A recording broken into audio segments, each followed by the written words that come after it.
लाडो को फिर से आँख के पास चोट लगी और बहुत ज़्यादा ब्लड भी निकला था, जबकि करवा चौथ के रात को भी उसके पैर में कांच चला गया था तो ब्लड निकला था। तो समझ में नहीं आता इसको इतना चोट क्यों लग रहा है, जबकि कुछ महीने पहले भी मुंह के अंदर चोट लगा था तो बहुत ज़्यादा उस टाइम पे ब्लड निकला था। तो उसको बैंडेज करवाएं, डॉक्टर के पास अपना वज़न भी करवा ली हूँ। तो जितना वज़न चाहिए था उतना मैं पा ली हूँ लगभग लगभग।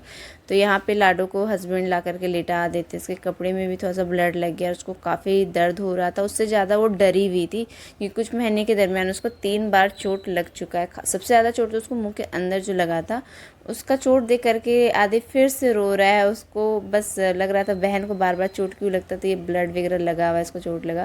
तो मैं उससे पूछी कि चोट कैसे लगा अब बताओ, क्योंकि जब उसका खून निकलता हुआ देखी ना तो मैं कुछ नहीं पूछी कि कैसे लगा, मैं उसको गोद में लेकर के तुरंत भागी डॉक्टर के पास। मैं किचन में खाना बना रही थी और आदि स्कूल के लिए रेडी हो रहा था। देखिए चोट लगा है, जस्ट आँख के पास ही लगा है और लाडो को मैं बहुत कोशिश कर रही उठाने का, ये उठ नहीं रही है। लाडो उठ जा बेटा, नहीं उठोगी। लाडो बहुत गहरी नींद में और अभी इसका डांस क्लास है 10 मिनट के बाद है। भैया चलो हम लोग डांस क्लास जाएंगे बाइक से। ब्रून ब्रून ब्रून जाएगी ना? हाँ बच्चा क्या हो गया? तुम पकड़ेगी? अच्छा तो पहले क्रीम पाउडर तो लगा बेटा। बैठो क्रीम पाउडर लगाएंगे। अच्छा तो कैसे क्रीम पाउडर लगाएंगे? क्या बोल रही हो? क्रीम पाउडर लगा दो गोदी में ही। अच्छा तुम पापा की गोदी में रहेगी और हम तुमको क्रीम पाउडर लगा दें? अरे बाबा इतना प्यार चाहिए। लाडो के मन में बहुत ज़्यादा डर बैठ चुका था, इसीलिए वो गोदी से उतर ही नहीं रही थी। क्रीम पाउडर भी गोदी में रह करके ही लगवाई और वो डांस क्लास भी जाने के लिए रेडी नहीं थी। उसके बाद उसका ट्यूशन था वो भी नहीं, और वो बोली कि मुझे स्कूल भी नहीं जाना है, मुझे चोट लग गया, मुझे किसी को चोट दिखाना भी नहीं, क्योंकि बार बार चोट लग रहे थे ना, इसीलिए इस टाइम पर वो ज़्यादा डर गई थी। तो वही मैं उसको नॉर्मल फील कराना चाह रही थी कि इस तरह से अगर वो बोलेगी तो फिर कैसे चलेगा, क्योंकि उसके भी एग्ज़ाम चल रहे, स्कूल और ट्यूशन जाना भी बहुत ज़रूरी है। और अगर मैं इसको डांस क्लास भी नहीं भेजूंगी तो वो नॉर्मल फील नहीं करेगी, तो उसके मन से वो डर निकालना बहुत ज़रूरी था। तो सबसे पहले तो उसको नॉर्मल फील करा रही थी कि नहीं तुम्हारा चोट ठीक हो चुका है, तुम सारे क्लास अटेंड करो, ऐसा नहीं है कि तुम घर पे रहो, तुमको कुछ भी नहीं हुआ है।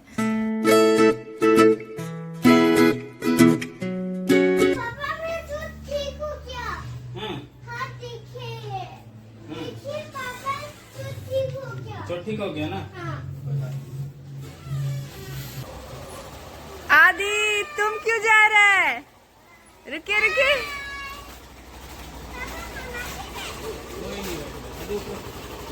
अभी उतरो। आदि उतरो, आदि उतरो, उतरो। अरे कब से स्कूल यूनिफॉर्म तो खोल लो। अच्छा ठीक है, उसको भी ले जाइए। इसको भी लेके जाना है तो क्या करें, उसको शौक है बाइक में घूमने का। जाइए। हम नहीं बैठेंगे बेटा, तुम जाओ। Bye bye.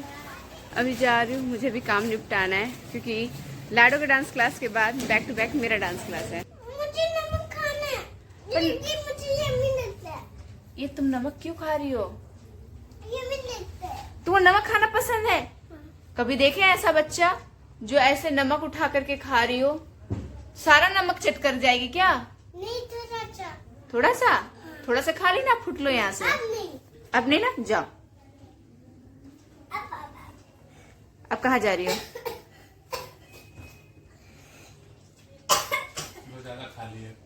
इसीलिए मना कर रहे थे ना नमक खाने। देखो आज बाइक राइड हो रहा है, लेकिन यहाँ पे कुछ ना उल्टा पुल्टा हो रहा है। ये देखिए आदि इतना बड़ा होकर के घोड़ा जैसा आगे बैठा हुआ है और लाडो छोटी सी बच्ची पीछे बैठी है।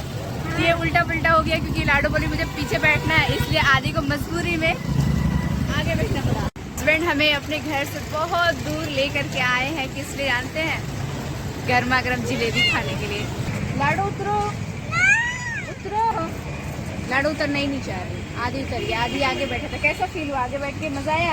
हाँ मजा आया। और झुके कमर में नहीं दर्द दे रहा था? दे रहा था और उससे जला भी मेरा पैर। भैया एकदम गर्मा गर्म जलेबी बना के खिलाएंगे, एकदम कुरकुर कड़क वाली जलेबी गर्म है, वो खिला रहे थे। और मुझे गर्मा गर्म खानी है। तो ना ऐसे ऑरेंज वाली जलेबी नहीं पसंद, एकदम कुरकुर वाली ना, थोड़ी सी जली हुई होती है ना ब्राउन कलर की, वो वाली जलेबी मुझे ज़्यादा अच्छी लगती है।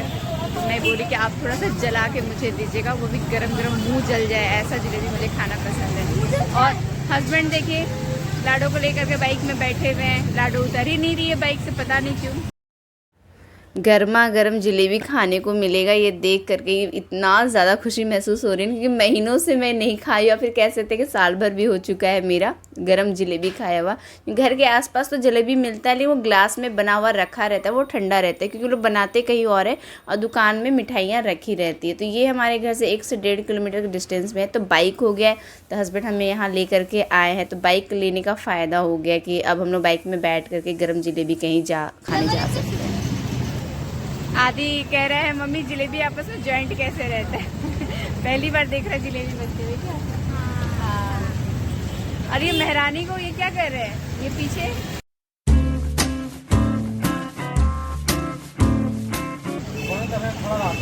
उसके बाद जो बचा हुआ जलेबी रहता है उसको बेच के चले जाते हैं, बस 9:30 बजे तक पहुँचाते हैं। भैया से मैं टाइमिंग पूछ रही थी कितने बजे तक आपका यहाँ पे दुकान खुला रहता है, ताकि मैं यहाँ पे आ करके खा सकूँ। तो बता रहे थे रात 9:30 बजे तक वो रहते हैं। ये जलेबी पैसा पे कीजिए, पैसा देना है ना? हाँ पैसे क्या हम ही देंगे, हर बार बिलिंग मेरे से करवाते हैं, पर अभी नहीं करा पाएंगे क्योंकि मेरा मोबाइल पे ब्लॉगिंग चल रहा है ना, और मोबाइल से जीपे करना है, और कैश पैसा मैं रखती नहीं हूँ। ये प्लान हस्बैंड का था। मैं डांस क्लास से निकली और हस्बैंड आ गए दोनों बच्चों को लेकर के, कहे कि चलो तुमको गर्मा गर्म जलेबी खिलाते, तुमको बहुत पसंद है ना। ख़ास तौर पे ये जो टाइमिंग होता है ना रात का टाइमिंग, उसी टाइम पे मुझे कुछ खाने पीने का मन करता है। पूरा दिन निकल जाता है काम करते हुए, तो उस समय कुछ खाने का ज़्यादा इच्छा करता नहीं है। तो बोले ठीक है ऐसा है तो चलते हैं हम लोग। और फिर हम लोग बाइक राइड किया, और मुझे बहुत अच्छा लग रहा था कि मौसम भी थोड़ा सा ठंडा ठंडा हो रखा है।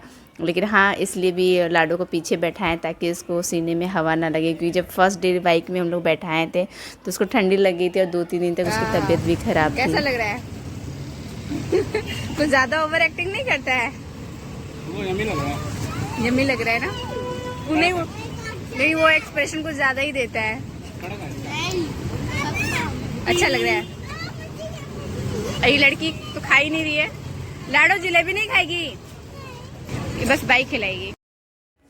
सुबह के लिए सब्जी ले ली, और यहाँ पे मैं केला लेने के लिए आई हूँ। तो मैं दाम पूछ रही थी, तो 40 रुपये 50 रुपये डज़न बता रहे थे। छोटे साइज़ का केला था, फिर भी 50 रुपये डज़न वो बता रहे थे। तो मैं वही देख रही थी कि केला का रेट इतना ज़्यादा बढ़ कैसे गया, कहाँ पहले 30-40 में मिलता था साल भर पहले, और अभी कितना महंगा हो चुका है। तो मैं भैया को बोली ठीक है 1 डज़न दीजिए।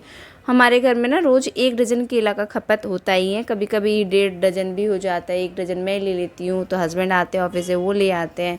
तो हम लोग घर में सब लोग केला खाते हैं, सब लोग मतलब हस्बैंड को छोड़ करके वो नहीं खाते हैं। उनको पसंद है फिर वो नहीं खाते, कि हम लोग ज़्यादा खाते हैं तो हम लोगों के लिए वो छोड़ देते हैं।